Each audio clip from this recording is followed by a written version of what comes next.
Okay, welcome everyone to this session on decoding trade agreements, what happened on digital rights, presented by the Asia Cloud Computing Association and Access. Now, trade agreements have gone far beyond the original purpose in simply regulating tariffs and that sort of thing in trade between countries. Now they've expanded to include so many other issues, including the free flow of information across borders. And that's going to be one of the increasingly most important areas for digital rights activists, along with intellectual property, of course, as we look at trade agreements such as the Trans-Pacific Partnership, the Transatlantic Trade and Investment Partnership, the Trade and Services Agreement, and so on. So we're very lucky today to have three excellent panelists with us to explain and explore these issues. So I'm simply going to hand over to them to allow them to introduce themselves. Beginning from my right. Hi, my name is May Ann. I'm the Executive Director for the Asia Cloud Computing Association. And today I'm going to be talking about how the Asia Cloud Computing Association is advocating for the free flow of data across borders, because we believe that data is the lifeblood of this new economy. And so therefore any attempt to stem that flow, or any attempt to stem that particular flow, is going to be a problem for the digital economy that's emerging everywhere. Good morning, I'm Joseph Puruganan, and I work for an NGO called Focus on the Global South. It's a regional NGO. Our headquarters is in Thailand, but we have an office in the Philippines and in Delhi, India. And we work in the Mekong region as well. I coordinate the Philippine office. Hi, good morning. My name is Esther Masi. I'm Policy Analyst at Access. I'm based in the Brussels office and follow the trade negotiation at Access, and with a special focus on the TTIP, the Transatlantic Trade and Investment Partnership, TPP, and the TISA agreement. And this morning I'm going to focus on the impact on digital rights, in particular data protection and neutrality, national security, and a little bit the IP chapter. Thank you very much. So Joseph is going to begin by giving us an overview of this issue. Thanks very much, Joseph. Thank you. I will ask by Estelle to give an overview. I don't really work on digital rights, so my presentation would really to lay the landscape, if you may, of the trade agreements, particularly from the purview of someone working out from Asia. Let me begin by saying that if you look at the global trade and investment regime that is now in place, it is already highly liberalized. The formation of the World Trade Organization, which will be celebrating 20 years this year, was formed in 1995, and the successive negotiations for bilateral and regional free trade agreements has established a world where there is already almost unfettered flow of trade. Tariff rates globally have considerably fallen, many falling within the 0 to 5% range. So we're talking here, when we talk of trade, we're talking of trade in goods, but also trade in services. I think this is an important point to underscore at the beginning of this presentation as we examine the current trade and investment policy landscape. What dominates the landscape now are so-called mega regional trade agreements. Some of the acronyms have already been mentioned: TTIP, TPP, let me add RCEP, and FTAAP. The TPP stands for the Trans-Pacific Partnership Agreement, a high-stakes, high-standard agreement being negotiated by 12 countries, largely regarded as a US-led initiative. The agenda of the TPP talks revolve around an agenda which, according to the US Trade Representative, would make TPP, quote, the key elements are comprehensive market access. It aims to facilitate the development of production and supply chains, cross-cutting issues of regulatory coherence, competitiveness and business facilitation, small and medium enterprise development, and addressing new trade challenges related to the digital economy and green technologies. Another defining feature of TPP, and one that really stands out as a major innovation, and I use that in a negative sense, in the approach to trade negotiations is the idea of a living agreement, which will enable the updating of the agreement to address future issues as well as the expansion of the membership. The Philippines, for example, is not part of the 12 that are currently negotiating the TPP. Once the TPP is concluded, it will then be open for countries like the Philippines to join. And the Philippines is already developing a roadmap to joining the TPP. TTIP stands for the Transatlantic Trade and Investment Partnership, the high-level talks between the United States and the European Union. RCEP is the Regional Comprehensive Economic Partnership Agreement between ASEAN, that's the Association of Southeast Asian Nations, and its development partners, China, Japan, Korea, India, Australia, New Zealand. Yeah, did I miss out any country there? You might have added somebody. And the last one is FTAAP. This is the newest proposal for a free trade area in the Asia Pacific, which is now an ongoing discussion under the Asia Pacific Economic Cooperation, or APEC. Another important point to stress at the onset is that these negotiations are happening in almost total secrecy and devoid of people's participation. Another important issue, however, with respect to access to information, I've heard the word flow of information, free flow of information, is that while social movements, human rights networks, civil society groups are being kept out of the loop in these negotiations, corporations have been given privileged access to these negotiations. In the TPP, there are around 600 or so corporations that are actively engaged. What we know about these negotiations, we get from news reports and from leaked documents. Thank you to those good souls who leaked those documents. In most instances, the people get to see the agreements only once the negotiations are finished. So nothing else to do but, raise your voice perhaps in Congress to try and prevent the ratification of these agreements.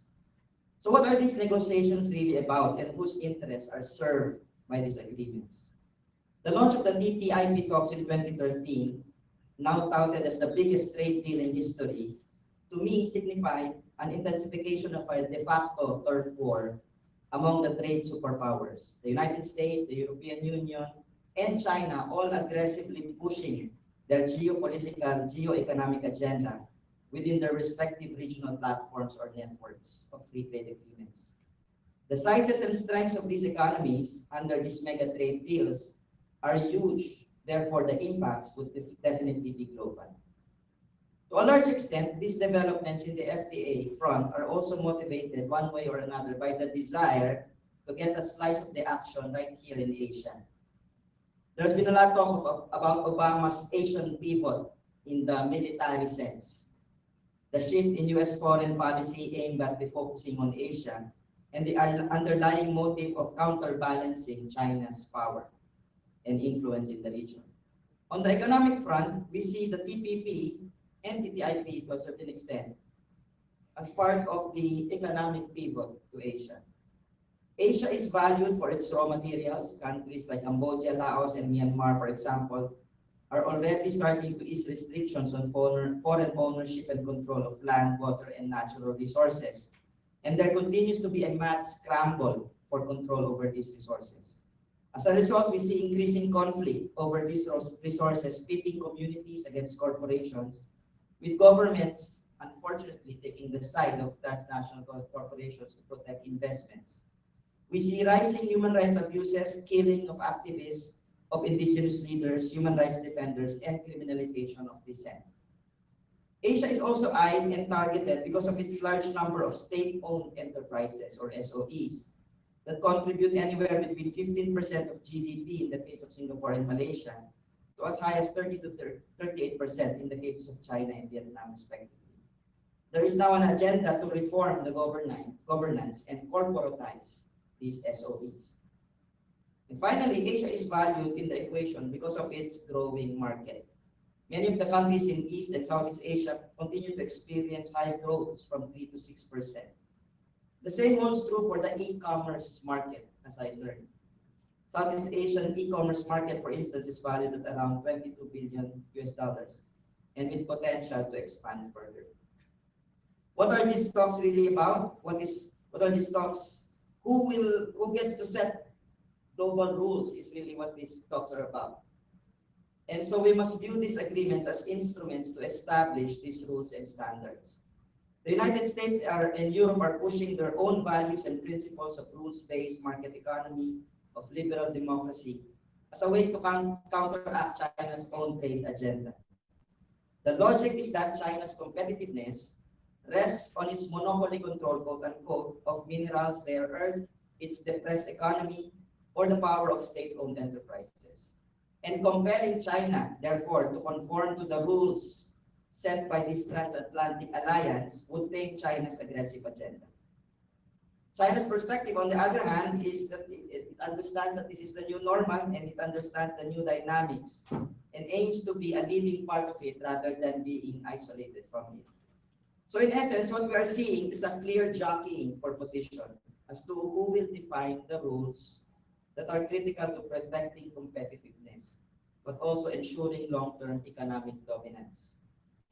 On the agenda, however, what we also must see at this point is really some sort of convergence among the major players around ambitious and contentious aspects of the agreement, as I will discuss in a while. Central to this convergence is the common view or narrative that is being pushed that what we now have is a 21st century trade and investment regime. This strong consensus is being pushed by institutions like the OECD, World Bank, IMF, the World Economic Forum, among others, including academics.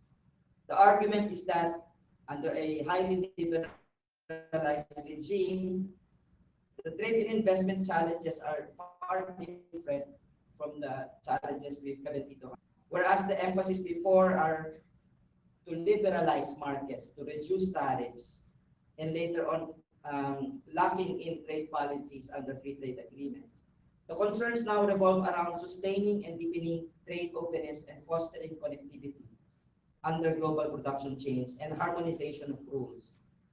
The World Bank has clearly spelled out the imperatives of this new global trade and investment regime. The first goal is to maintain existing level of openness, make sure that the protectionist tendencies that emerge after the global economic crisis are curbed. Second is to make sure that those who do not comply are punished. Easy as that. So if you don't comply to the rules of open trade, then there must be a system or a mechanism in place to punish those who don't comply. What are the mechanisms? There's in the WTO, there's a dispute settlement body that acts like a court.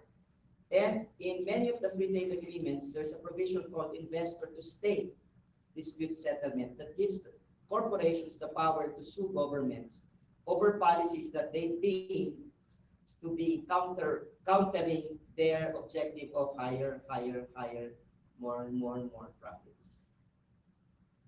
And last but not least is that the aim for deepen cooperation to increase openness, or deep FTAs. The most basic, central to this 21st century trade regime are the new generation FTAs.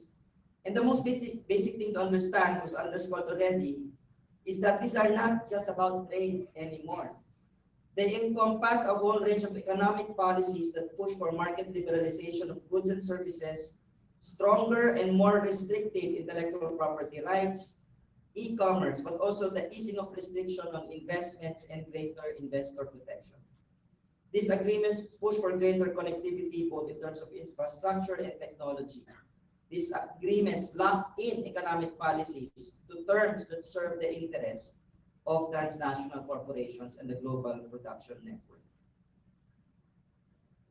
So, and that global production network is, I think, a central element as well of this international regime, where everyone is viewed, where the borders are have already been blurred between countries, and what all of us are viewed, or the countries are viewed as part of a production chain, and therefore it is in your interest to remove restrictions to your export because it contributes to the global production chain. So if you're Cambodia or Myanmar and your main production is raw materials, then by hell or high water, you have to extract those resources and very quickly export those resources out because you contribute to the global production chain.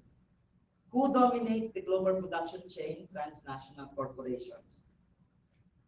PNCs have the capacity for ownership and control over all aspects of the integrated production network. So given the nature of these deep RTAs, deep FTAs, it's not surprising that the more contentious issues are not simply over market liberalization, but on the issues where the most aggressive agenda lie, and these are in the intellectual property rights chapter, as well as in the investment chapter, or the provision on investor protection and regulatory coherence. I leave this discussion on the implications on digital rights up to you, who are, I think, the experts in the field. Let me just say that digital rights are being touched upon in one way or another under different chapters being negotiated in these agreements. The chapter on intellectual property rights touches on the issue of copyrights and patents, where the agenda being pushed is how to establish higher standards of IPR protection. There's also an e-commerce chapter, at least in the leaked document on TPP that I saw, that is being discussed. I haven't seen the entire chapter, but I saw a matrix of chapters being discussed. So that's as far as I can go there. And as well as in the investment chapter, which would have implication on digital rights. I just want to underscore a main point for the consideration of the experts here. It is clear from our analysis of these agreements is that the corporate agenda is the one that is driving the negotiations. The most controversial provision on investor-to-state dispute settlement, which affords corporations the right to sue government over public policies, is something that many view as a threat to sovereignty. In the TPP, an e-commerce chapter is being negotiated. The negotiations under this chapter have zeroed in on a few controversial issues based on a leaked document around the free trade in digital products, software secure codes, privacy obligation and information exchange, local server requirement and necessity tests, and the application of dispute settlement to the chapter. A number of concerns have been raised around the e-commerce chapter. Privacy concerns, for example, particularly over the US agenda to have free flow of information across borders and ban on local server requirement. Many fear that national laws and policies on privacy and offshore personal data, which are already in place to protect information, will be undermined by these provisions.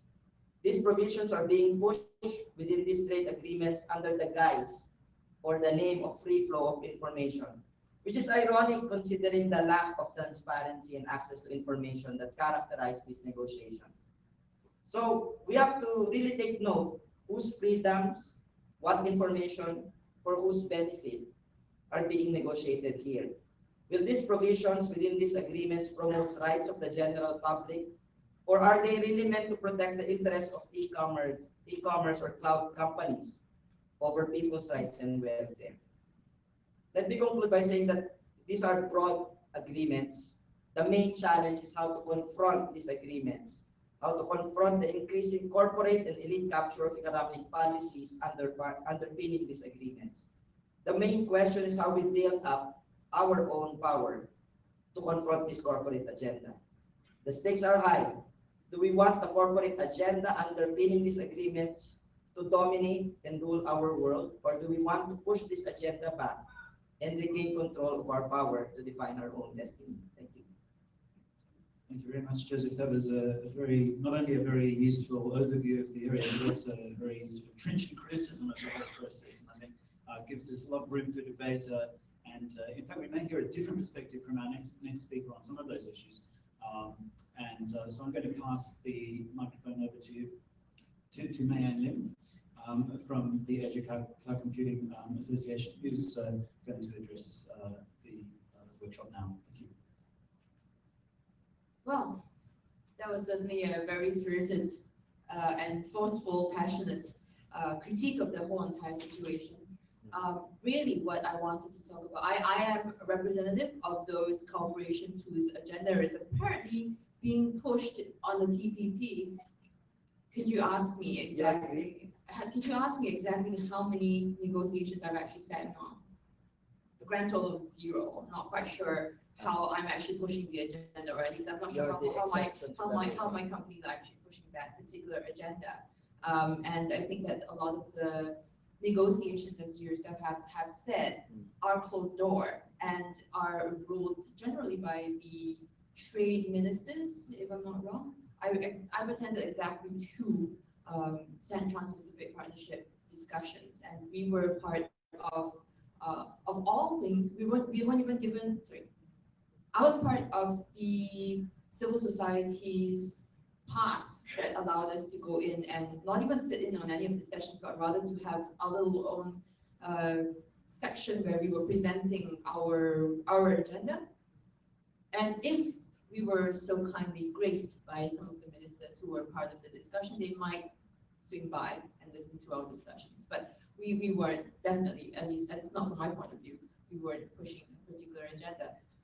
But let me speak on what I really wanted to talk about, and that's what the Asia Cloud Computing Association focuses on when it comes to trade agreements in general. So I'm not, pardon me, I'm not going to focus specifically on the TPP, more broadly on trade agreements. What do we, as the Asia Cloud Computing Association, what do we focus on? On allowing the free flow of trading data to occur. What's been happening, as Joseph has mentioned, is that there are quite a lot of protectionist regimes which have come up, a lot of very interesting consumer protection legislation and regulations which have come up, such as personal data privacy protection laws, which have been established in Singapore, in Thailand. I think that there's a bill going on in Malaysia that's been going on, and that's actually been established as well. Australia, of course. So there are a lot of customer protection laws that have been going up, especially around the topic of personal data protection. And that's one of the many regulations which have come up that have stemmed the tide of trans-border transfer of data. And about a year ago, the Asian Cloud Computing Association, we commissioned a paper along with the Asia Pacific Carriers Coalition, which are of course the telcos. So a whole bunch of us, meaning that companies like Microsoft, HP now, Symantec, we banded together with the telcos, including AT&T, BT, Orange, and Verizon, and came together to write a paper on cloud data flows. We focused on the fact that a lot of these regulations which are coming up right now were preventing business from happening, were preventing customers of the big MNCs, meaning small and medium enterprises, meaning local companies, they're prevented from actually moving into this global trade flows because they weren't quite sure if they were going to be on the wrong side of the law. So we decided that we've got to write this paper and lobby the government policymakers to tell them that, look, you've got all of these very good legislation going on. This is all very strong, very good for consumers. However, it's sort of killing the businesses, your local domestic business as well, because in order for trade to happen, you need to make it well established for cross-border data transfers. So we pointed this out. We took it on a nice little roadshow around the region to tell the governments that, and they were very appreciative of it. And obviously we asked, could you show us a copy of the TPP negotiations as well? But of course we didn't have any luck there because obviously those discussions are secret. However, they did say that they would take it into consideration. And I view this as the rhythms of what goes on in the trade negotiation or in any kind of advocacy situation where you do have to do your own bit to contribute to the discussion that's going on. And then perhaps it's because I'm Singaporean, so I don't quite understand this idea of democracy, since we don't really vote for people. But I think that this is really the role that a trade association like the ACCA, that's what we do. And the corollary to that is a lot of the governments were keen on seeing what else we have to say about empowering the local communities. So we said, well, we think that number one, Asia is going to power the next global growth in in the next 10 years. And number two, 99.95% of enterprises in Southeast Asia are actually small and medium enterprises. So you said, well, can you show us some statistics on which are the industries that are going to be taking off in terms of cloud computing? Are we supposed to be enabling certain types of industries? So you said, well, you know what? Give us a moment. Let's reconvene. And I'm proud to say that today I'm going to be launching at this particular session. I'm launching the Small and Medium Enterprises and Cloud Computing paper, which sits somewhere on one of those 3 seats that I have ACCA material on. It's a 14-country study on cloud computing and how it enables small and medium enterprises. It goes into every single one of these countries, and also on a macro scale, it has another cloud computing and small and medium enterprises attractiveness index, which shows you which countries are a little bit more attractive if you're a small and medium enterprises. If the government actually is enabling you, is the government giving you a good investment landscape? So if you would like a copy, please, or 2 or 3, please help yourself to that. So that, in a nutshell, is really what the ACCA does. I can't really speak for all the corporations. I'm quite sure that there are corporate capture in certain cases, but I definitely cannot speak on that situation. I think that's a very good point, that we can't regard industry as being homogenous, and there are certainly different interests at play in the trade negotiations, and on some issues they're definitely at odds with each other. So that might be something we can explore further in question time. But now I'm going to turn to Estelle, who's going to give us her views on the topic. Thank you. I won't be speaking too long in order for all of us to start the debate, but just to echo some of the points that has been made already this morning. A trend that we see in trade agreement is indeed it's past the last generation of trade agreement, which solely focused on tariff, and the new generation goes way beyond. Trade is a positive thing, and we provide a lot of opportunities to individuals if it's done in the right way on both process and content. On the process side, of course, we're always advocating for transparency and an inclusive process with access to more text, because so far the work of civil society and all stakeholders, including companies, is largely limited by the limited access to documents that we can actually comment on. So it's really difficult to actually know the content of the negotiation and actually be able to provide a good analysis of what's been going. So we have to rely a lot on leaks, which is unfortunate, but that's the situation we are right now. Even though we see, from the European perspective, interesting developments since the changes in the European Commission with more transparency and an improvement on that side, but as trade is not only unilateral, but often bilateral, multilateral, we like to see this development on a more global scale. And coming later on the part of content, I've said before that trade could be an opportunity, but what we need to make sure is that human rights standards are in place around the world are not affected by this negotiation, meaning, of course, we can discuss on cross-border data flow, of course, we can discuss on telecoms, on many issues that will provide benefits to users and to companies, but we need to make sure that standards for data protection, that standards for encryption, that protects people, that standard for net neutrality, that ensures that everyone can enjoy an open and free internet remains in place. I mentioned that because it's often the case on the leaks we have access and on the negotiation we're being invited to listen to, that there is a lot of discussion on how data protection is often confused with the word data protectionism, where states will have high protection for data protection are seen by others are if they're trying to put a barrier to trade, when what they are trying to do is solely protect the human rights for people in region where data protection is considered as a fundamental right. It's the case in Europe and actually in many countries around the world, in Latin America, in Asia, we see a lot of development and more countries adopting data protection framework. It's the case also in Africa. Recently, the African Union passed their Convention on Cybersecurity and Data Protection. So we see a big development of data protection regime being put in place, and it's important to ensure that the trade negotiation does not weaken the standards that are being protected. On the issue of net neutrality, it's something that never came up on trade agreement before. But with recent leaks from the TISA, the Trade and Services Agreement, which includes, I think so far 27 partners from the WTO, one of these partners being the European Union, which then means that this agreement is pretty broad, and they're actually at the moment discussion also to include China into this trade, so might be one of the biggest trade agreement negotiated at the moment.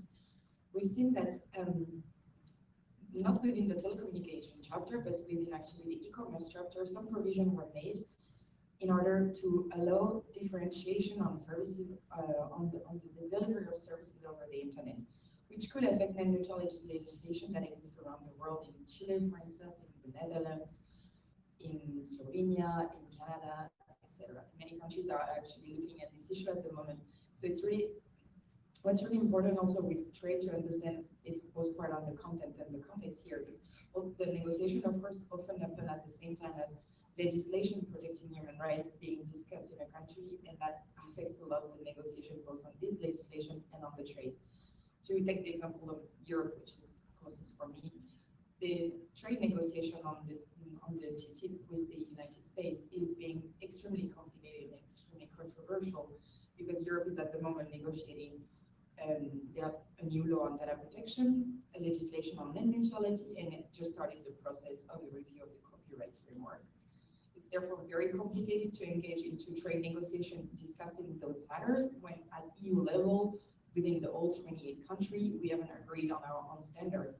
It's therefore really hard to enter into a negotiation with the US on a so-called harmonization of data where on the first place, we don't have the same conception of data protection, we don't have the same understanding of net neutrality because our markets are completely different. It's not the same number of actors, it's not the same number of consumers, and on the copyright issue, we have also completely divergent view, and it's extremely complicated already for a 28 country to even talk about copyright, so it's really complicated to even engage with the US, which has a very clear and defined view on this point. To continue on this IP chapter, which was one of the major part of the discussion on the TPP, we also think that the IP chapter is often used also to enable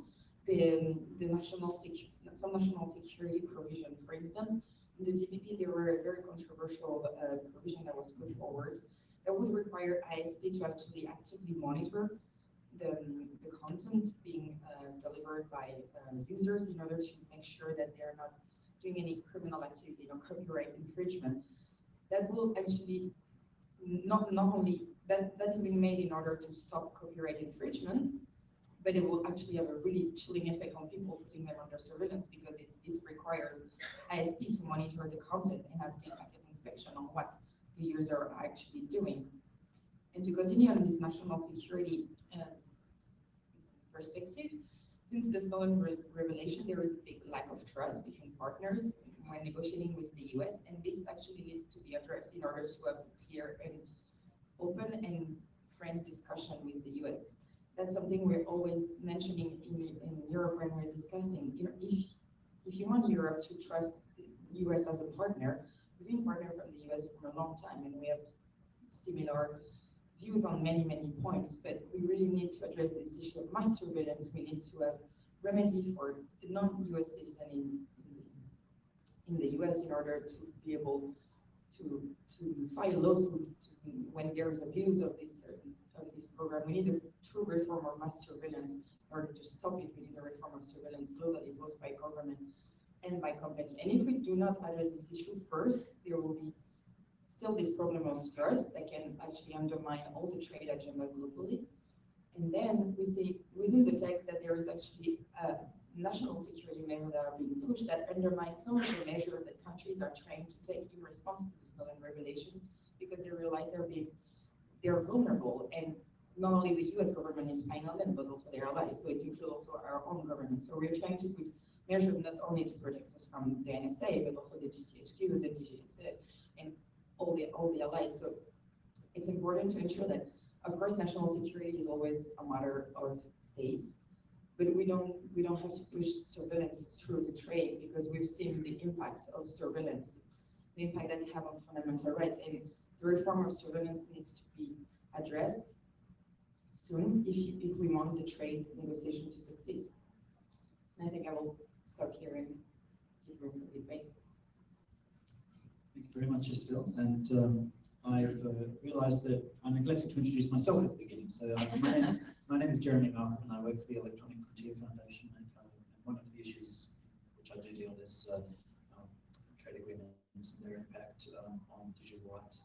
So, being the moderator, I have the privilege of asking the first question. I think at least I'm going to claim that privilege.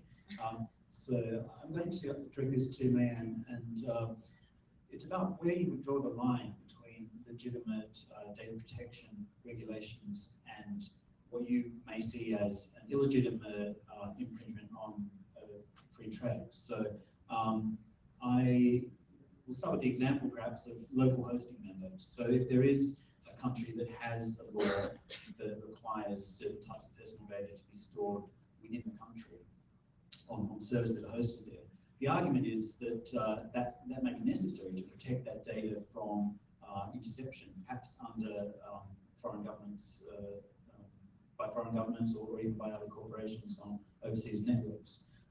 So is that necessarily an illegitimate aim? Is there some, is there no basis for that, or can you respond to that? Absolutely. I think that that is up for debate. Where that line is drawn is up for debate, and I think that that's where I think governments and civil society and corporations need to work together to find out where that zone is. Now, I have great sympathy for the government legislators at this moment.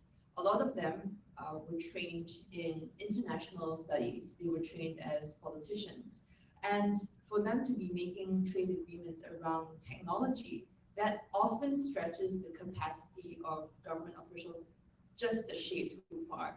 You're asking people who have been, studying World War II, World War III in their universities to suddenly talk about copyright issues, IP issues, and of course they're going to drag it over to what they know, because that's just human nature.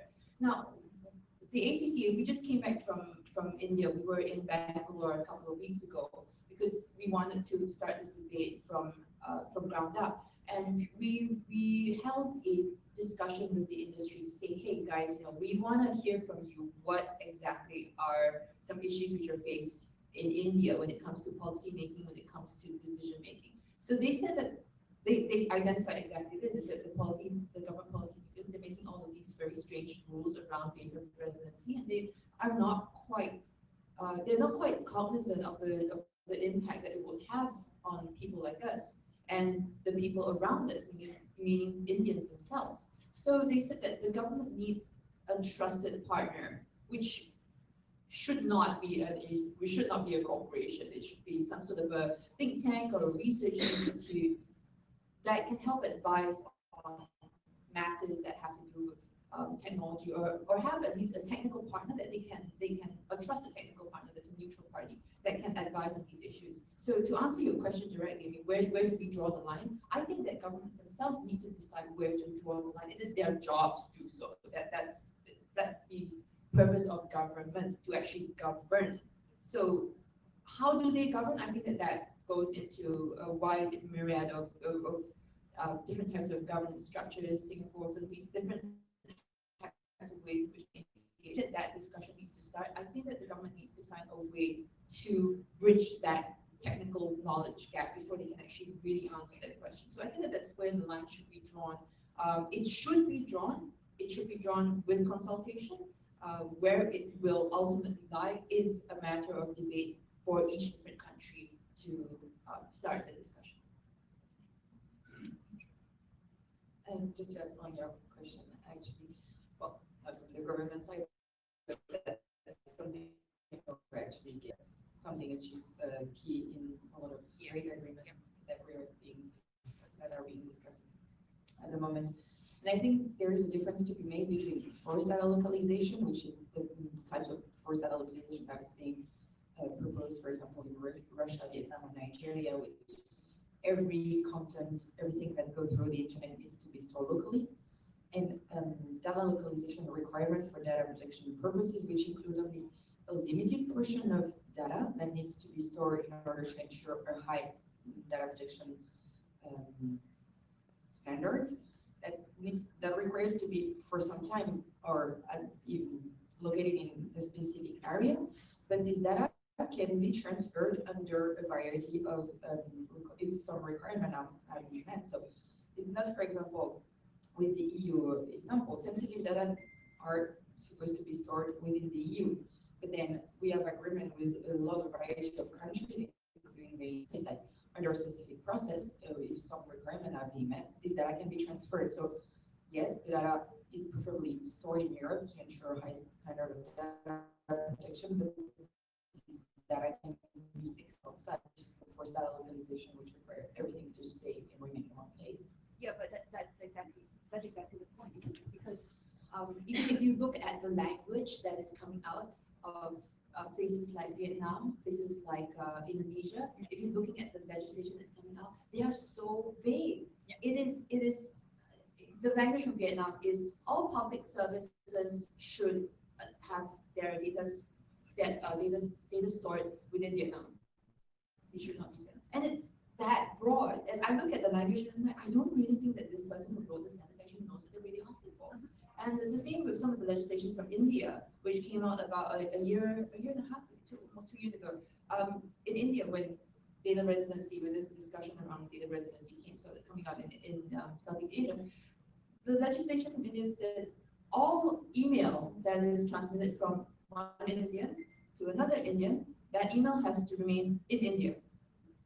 And just talking to people, say, okay, so when the email gets broken up the packets, it's gonna all that data it has to remain in. So the writing is that I'm reading is I don't think that government legislators really know what they're doing. So I mean, they need people like you and hopefully people like the ACCA to basically go in and just help them figure out exactly how to do it. So what the ACCA, what we're working on, in fact, right now we just launched it about 2 weeks ago. We're working on a project called Data Classification Project.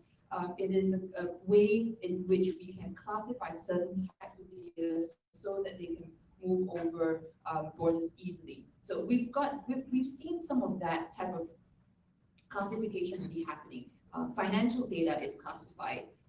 National secrecy data obviously classified.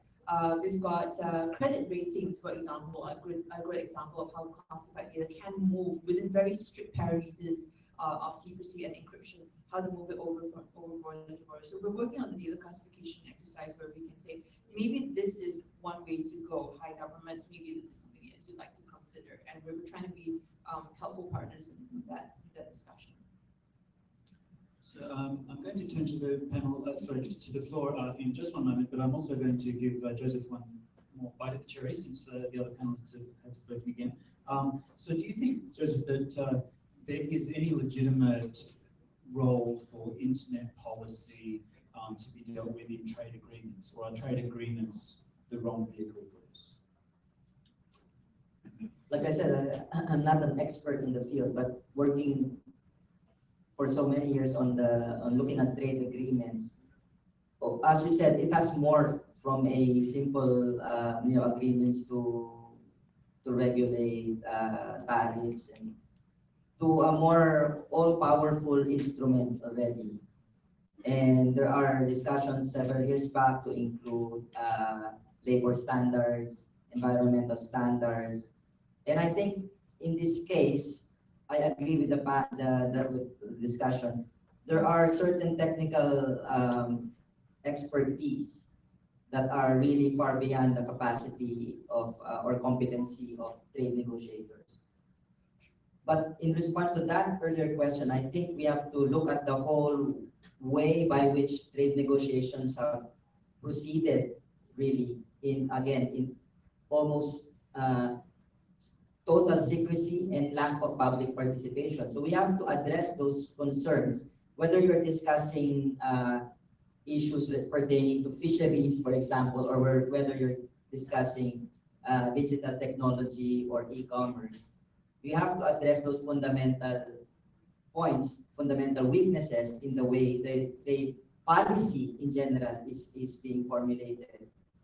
Opening it up to really more participation of concerned sectors, including those that have the technical expertise.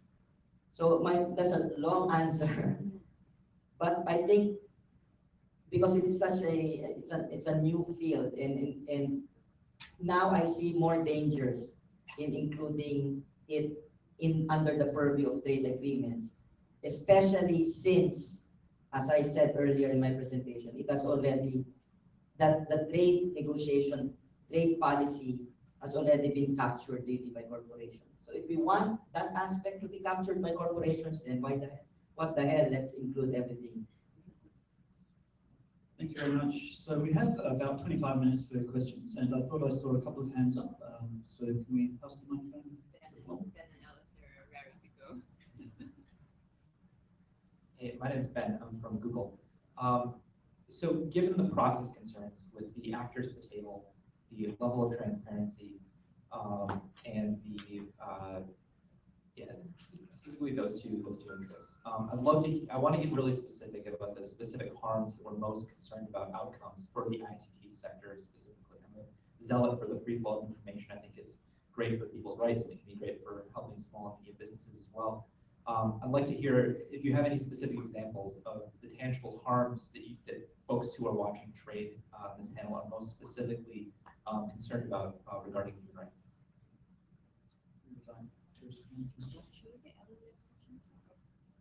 Okay, we'll take two questions, and then the panel can respond to the gentleman at the back first, and then we'll come to maybe we'll take three questions. Yes. Thanks very much. My question is to Estelle.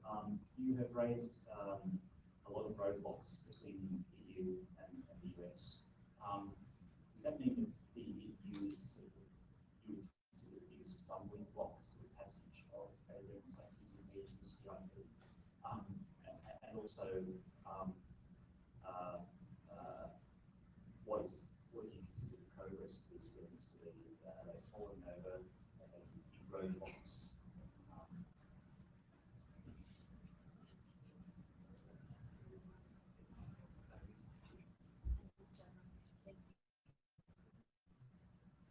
I just have a question. I wonder. Could you introduce yourself further? I'm Alberto Cerda from Foundation. I understand that most of the concerns of civil society organization as well as other public interest groups have been to prevent damaging or unintended damaging effects from trade agreements or trade agreements. But I wonder if, in addition to do some control damage, is there any positive agenda proposals that civil society organizations have to introduce in the negotiation of trade agreements?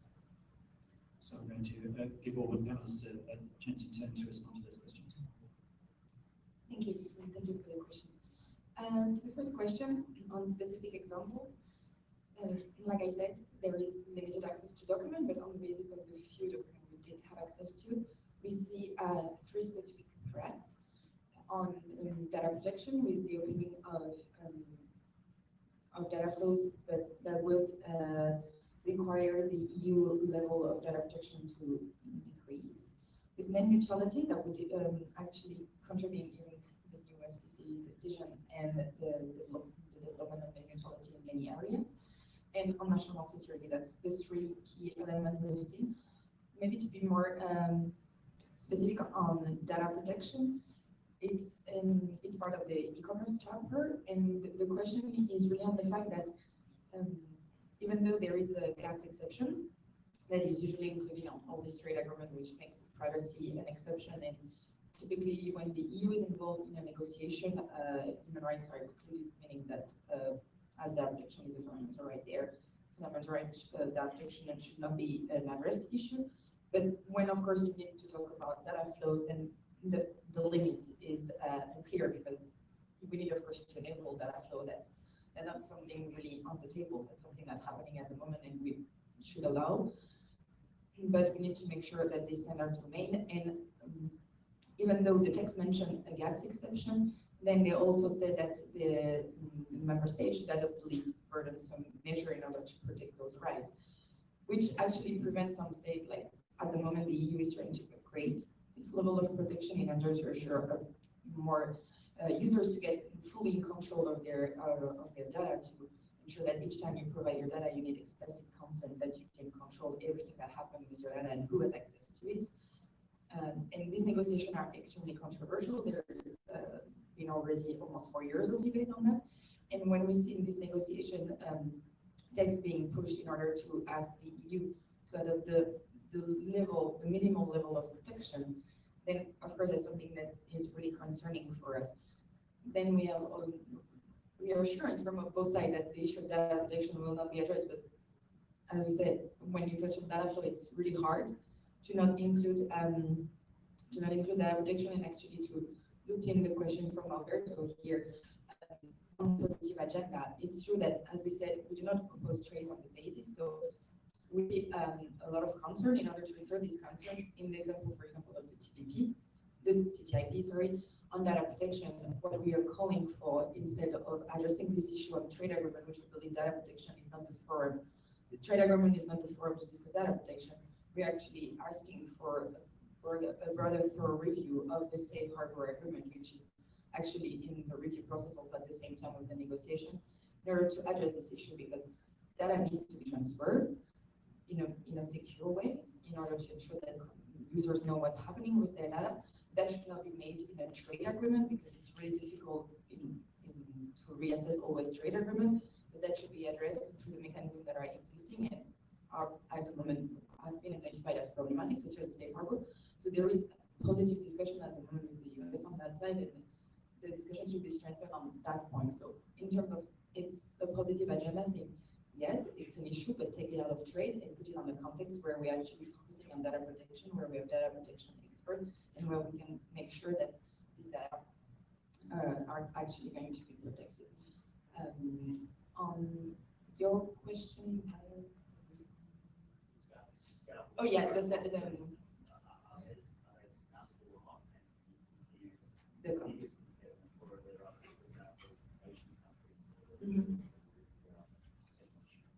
I think it really depends on which trade agreement we're talking about.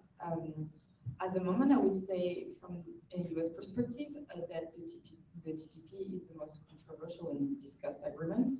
In Europe, it's definitely the TTIP. While at the same time, the TISA agreement is the biggest one, but the most unnoticed one also. So I wouldn't say that Europe is a barrier because the European Union is really committed to find an agreement with all these countries. But it's true that there is at the moment a lot of discussion on TTIP because it's such a broad agreement, and it's the first time that the EU is negotiating such a broad agreement that includes so many sectors and many interests at heart, which creates a lot of debate. At the same time, I think the debate will also start in the US. Now we know that the negotiators have a very ambitious agenda, and they would like to conclude this negotiation probably by the end of this year. But we have to also acknowledge that in June it's only going to be the second anniversary of the launch of the negotiation. For such a massive trade agreement, it's actually not that much. And if this trade agreement is going to happen, it's going to have massive implication not only for the two parties but also for the rest of the world, because they plan to set a high standard for future trade agreement in those areas. So there is, it's important to take time in order to make sure that process and content is good and it's not harmful for human rights, and all the standards are being respected on both sides. Because there is also proposals from the EU that could actually undermine consumer rights in the US. So there is a lot of discussion to be having, and I know the EU government is pushing the agenda when the EU, many EU stakeholders are also trying to stop the agenda. So there is a lot of criticism to this trade agreement, but there is also a high commitment from the EU to get it through. Yeah, I would like to answer the question about, I take it is you meant broader human rights threats, right? Not just exclusive to those pertaining to data protection. In the intellectual property rights chapter, for example, there's a concern that it would have a negative impact on people's access to medicine and right to health. There's one of the agenda that is being pushed by the United States and the European Union is this agenda for data exclusivity, in establishing a data exclusivity regime in the intellectual property rights chapter. Data exclusivity links the issue of patents to commercialization of medicines. It protects the original patent holder, the data that is held by the original patent holder from being made public for the use of generic medicines manufacturer for a period of anywhere from 7 to 10 years, effectively extending the patent. So even if, let's say, I'm a patent holder, the patent on a particular medicine has already expired, if you have a data exclusivity regime, you have another 7 to 10 years where your data remains your sole property. And therefore, generic medicine manufacturers, if they want to produce the same medicine, would have to either go through the same process, clinical trials, etc., before actually their versions of those medicines will be made commercially available. So many public health advocates access to medicine, particularly HIV/AIDS patients networks across Asia, are campaigning against this data exclusivity in the intellectual property rights regime, intellectual property rights chapter of the agreements. This is in the TPP, this is in the EU free trade agreements that are being negotiated in Asia as well. So that is a clear case, I think, where there's a provision that would clearly undermine public health and access to medicine. The United Nations Development Program and UNAIDS have already said in a report that free trade agreements with this data exclusivity, with TRIPS plus provisions, are a threat to public health and access to medicine. In the case of the Philippines, I mentioned that we are the government wants to join the TPP, but even before us actually being part of the negotiations already, some of our laws are already being tampered with in a way. We have a cheaper medicines law that is in place in the Philippines, but we've got, again, leaked documents showing that within government, there have been discussions between the Department of Health, the Intellectual Property Office of the Philippines, the Food and Drug Administration, where they are already trying to define amendments, proposed amendments to the cheaper medicines law to put in place a data exclusivity regime. And in their discussions, we found out that this is really driven by the TPP negotiations. So, sorry, they're looking at the time. No, it's fine. We were just checking the time. But thank you for that. And Mayan, do you have any? No, I don't. I mean, I do agree with sorry, I don't really have anything to add. I do agree with what Estelle and Joseph have both said about that. And I'm definitely not campaigning for human rights in any form or fashion in this guise. Do we have any other questions from the floor? Yes, another follow-up? Sure. Just wait till the microphone comes. Both Joseph and Estelle talked a couple of times about the lack of transparency in these agreements. Is it that there is less transparency in these agreements compared to previous trade agreements, or is it, as you perhaps intimated, that the new trade agreements are now containing subject matter that was formerly the exclusive domain of national jurisdictions and therefore would be expected to be discussed under those agendas? Can you also give your name and where you're from? So, yeah, my name is Alistair Grant. I have my own independent telecoms IT consultancy. I'm also an academic and chair neutral policy bodies. Thank you.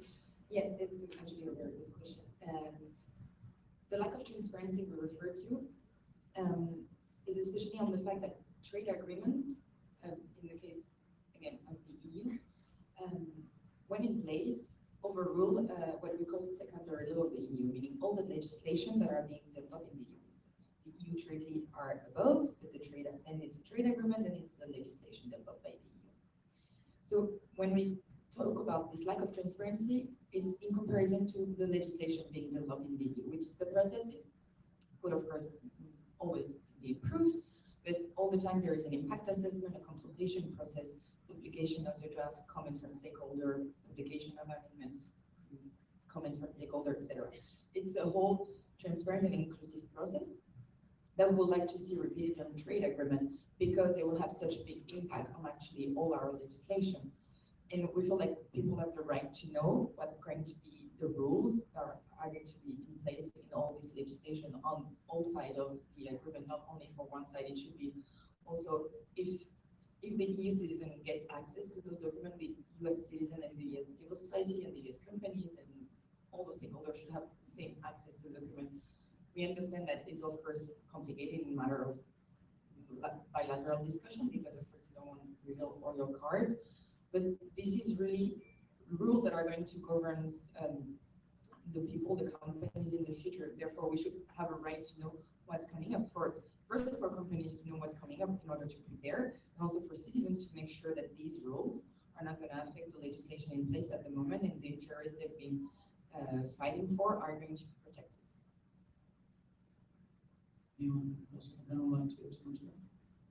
Just very quickly, I think lack of transparency and lack of public participation applies to all trade agreements, but there are different differentiated levels perhaps. For example, the WTO has a website. Some of the documents are published in the WTO.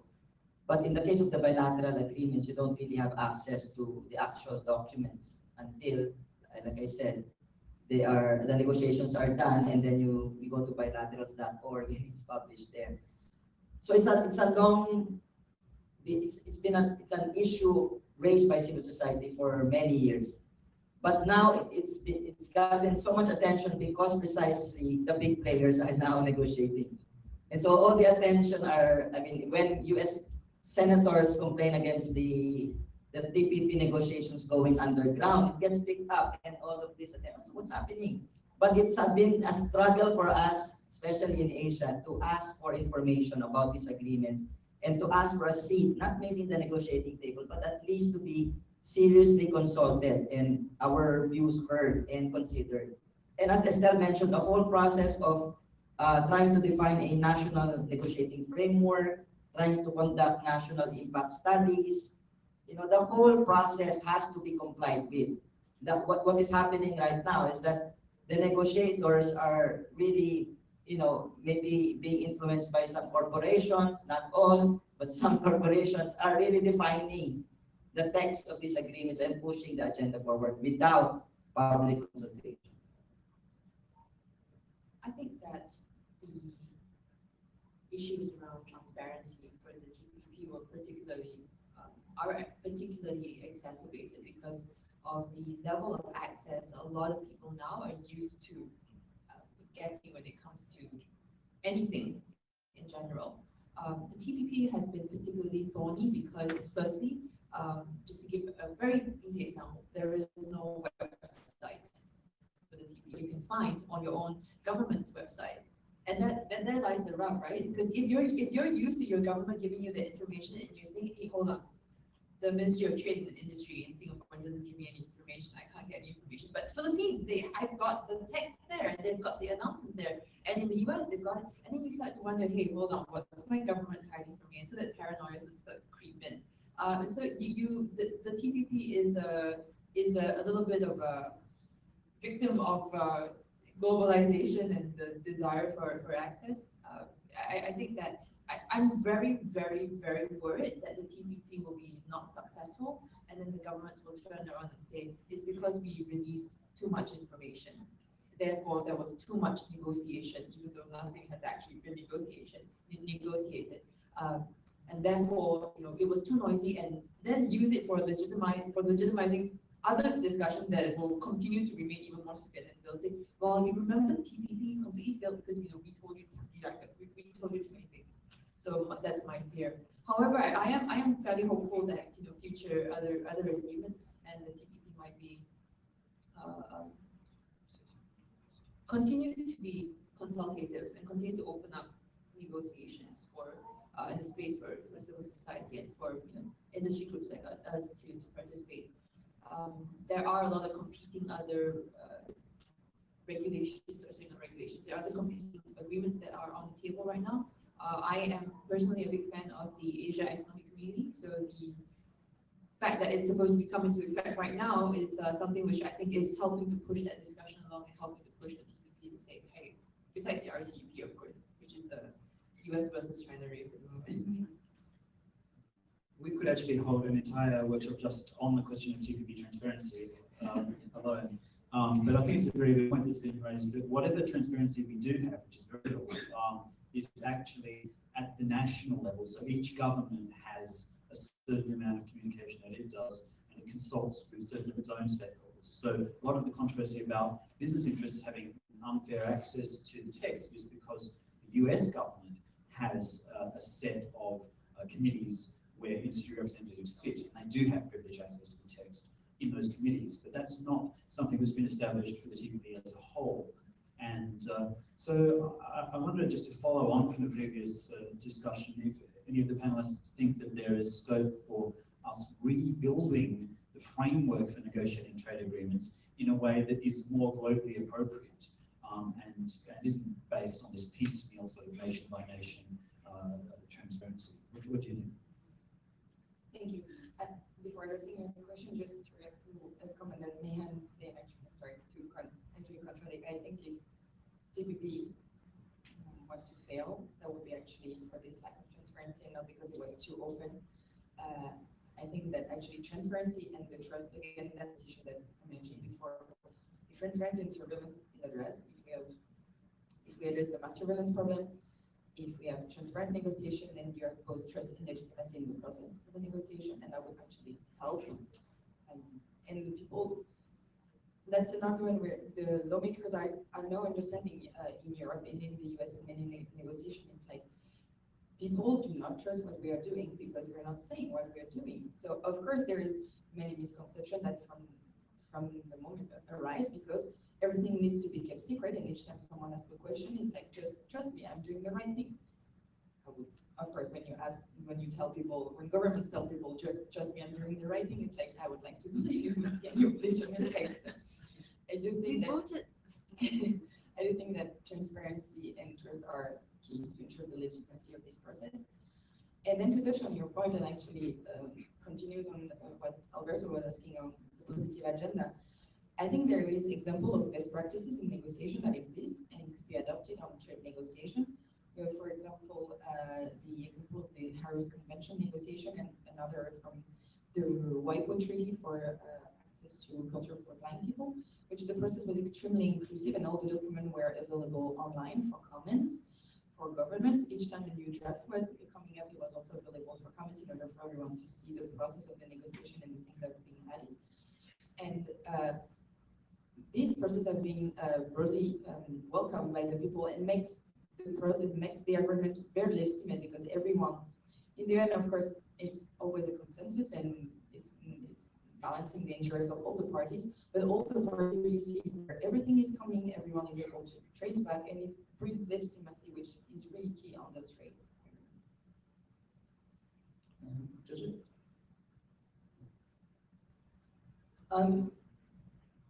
I agree that there has to be, because when we, for example, when we engage the European Union, they will say that, and calling for transparency in the negotiations, they will say, talk to your government. We are transparent as far as the EU is concerned to our own constituency or civil society. Of course, if you talk to European groups, they will say not true. There's a certain level of transparency that is there, but of course, whether or not the inputs from civil society or social movements actually influence policy is another matter altogether. So they always direct us to talk to our governments, and when we do, they, as you said, there are different levels. So the Philippine government now might be open, but in 1 or 2 years' time there'll be a change of government. So there is a value, I think, to setting some sort of global or regional, maybe access to information standard, freedom of information standard. We don't have a freedom of information act in the Philippines yet, and we've been calling for at least an ASEAN-wide freedom of information policy, which I think would be good. But I hesitate because to push for a global standard, because precisely the problem with these negotiations is that matters relating to community interests, livelihood concerns of farmers, of fisher folks, are taken up at a certain level of discussions and negotiations that are really far removed from the realities that are happening on the ground. So I think part of it has also to do with bringing down the negotiations to to the level of communities, to the level of people, so that the realities are really factored in to these negotiations. So I don't know if it's a response to the question, but that's how I feel at the moment, given the situations that we're facing. And any closing remarks? I think that the idea of a framework for best practices when it comes to trade negotiations is a great idea. I just worry that, again, I have great sympathy for government legislators in this respect. Finding that sweet spot between enough consultation and too much consultation is a real challenge. For those of you who have visited Japan, if you've ever gone to Narita Airport, next time you fly into Narita Airport, you'll see that there is one patch of ground in the middle of Narita Airport. And that is because the farmers in Japan have said that that is a patch for growing rice. And because the lobby groups are so strong, there is that patch of grass in the middle of the airport that won't ever be taken away by the government to build continue to build the air one. But it's a very, very small, ridiculous patch of grass. And I think that for me is the emblem of that's too much consultation. I hope that there will be an ASEAN and Asia-wide kind of framework for negotiation and discussion. And I think that if that's something that could be put as an outcome for something like this, for RightsCon, maybe that's the next thing that we should be doing. Sounds like a very good proposal. So let's close on that hopeful note. And thank you very much for your participation.